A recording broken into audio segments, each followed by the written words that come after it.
what we're looking to do next with the breakdown is start to provide playbooks on top of that may be vendor focused, or they may be industry focused, financial services. They may be tech unicorn versus all those. So one of the first ones that's come out, wanted to invite Google to share theirs. They've recently baked the FinOps principles into the new cloud architecture framework and launched some white papers here. So I wanted to welcome Pathik and Sam to tell us how they've integrated the framework. And you probably can't unmute yourself, I'm guessing. 1 second here. Okay, Pathik, it looks like you're unmuted, and Sam should be now too.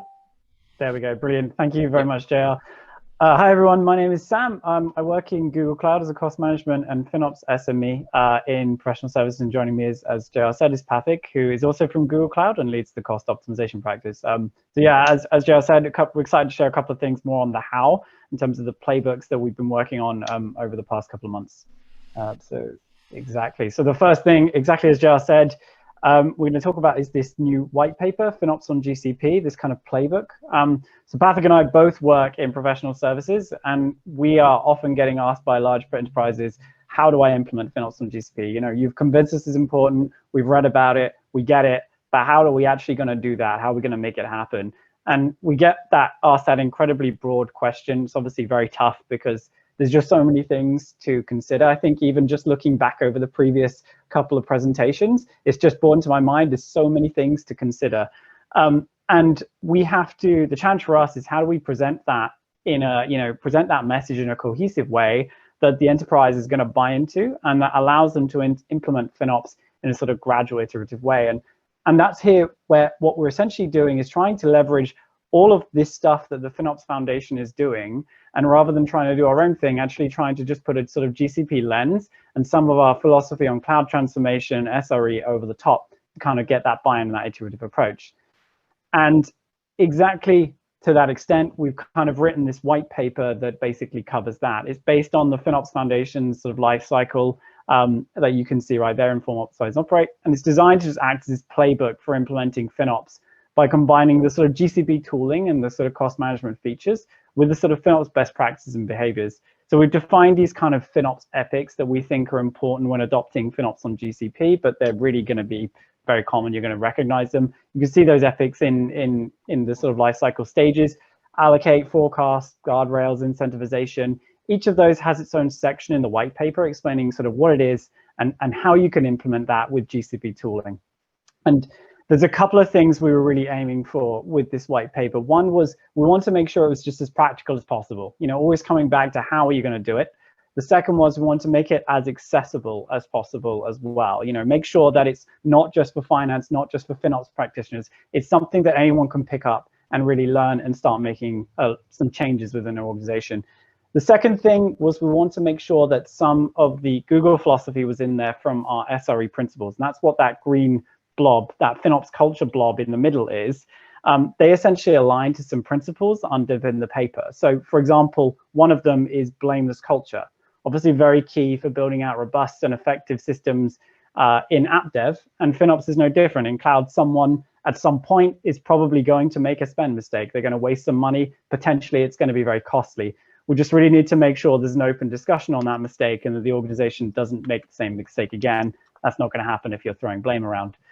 So it's been hugely helpful to have the FinOps framework to actually build on, because it means we can speak a sort of common language of our customers. So when I present this slide to our customers, it's familiar, it has buy-in. They understand what it is because they probably Googled FinOps and found the FinOps Foundation and they've seen this. So it's been very helpful to have this to build on. So please do check it out. It's called Getting Started with FinOps on GCP, free to download, and would really appreciate any feedback you have on it. I think the link has been posted into the chat.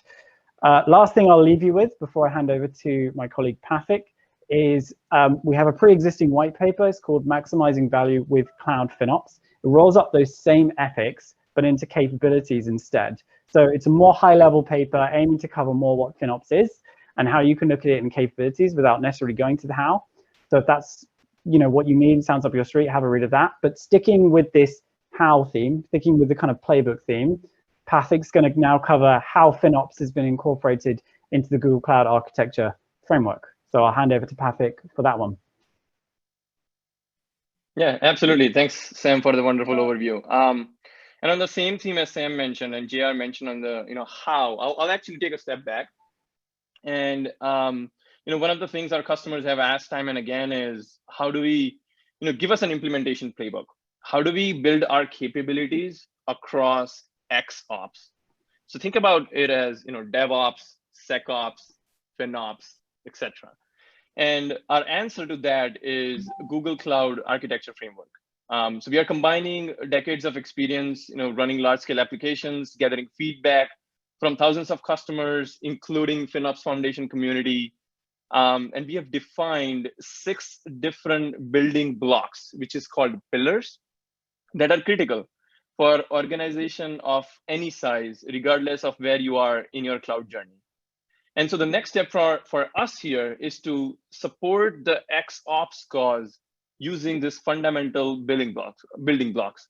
So what I mean by that is cost optimization being a critical capability to strengthen FinOps and what that implementation is going to look like.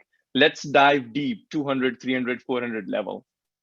Same with security supporting SecOps and operational excellence and reliability supporting DevOps.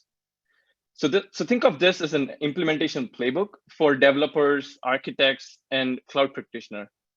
With that said, I'll actually just double click into the CO piece.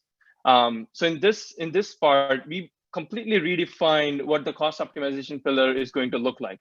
And we took inspiration from our very own FinOps Foundation community and incorporated all aspects of how customers should be thinking about in terms of designing, governing, and optimizing for cloud efficiency. Now, each section is 20 pages long. It could be from a couple pages to 20 pages long, so I'm not going to go into too much details here. But fundamentally, there are 4 key themes that you would see in this document when you come across. One is we start with design principles that can be applied to all cloud, regardless of where you operate. Second is canonical best practices that aligns with one or more design principles. The third piece is design patterns and blueprints to solve a specific business challenge. So in this case, it would be, how do you create a cost optimized archives for your media archives, things of those nature. And then finally, taking it up a notch further and putting together a specialized industry guided path built on top of the foundation blocks. So if we go to the next slide, and my good friend Sam will drop the link shortly. So I highly encourage you all to give it a read, especially if you're designing and implementing your applications on Google Cloud. Share your feedback with us. We actively listen. We would love to hear from you. And yeah, with that said, thank you for the opportunity, and back to you, JR. Thank you, gentlemen, for all your contributions and work on this. It's great to see it getting out there. Yeah, again, lots of ways to get involved. We're going to be adding this to the framework. Jason's talk earlier will be added to the framework, contribute to those areas that Pathik and Sam mentioned. And of course, there is a Google Cloud room in there. Now, this working group is it's not the Google working group, it's the multi-cloud working group. We just focused deeply on Google because a lot of the concepts we had were very misaligned from, say, the AWS concepts. CUDs do not work as RIs, etc. Next up, we're going to be focusing the working group on Azure to make sure we're covering, things like linked accounts versus subscriptions, or how RIs work there, etc. So if you're an Azure shop as well, please put your hand up in the multi-cloud working group to join that. And yeah, thanks again to the group for all the work done so far, especially Kim Weir from Target. I want to give a shout out. She was chairperson of the group, spent a lot of time doing a multi-cloud glossary, which is also on finops.org below the framework. Check it out. Thanks.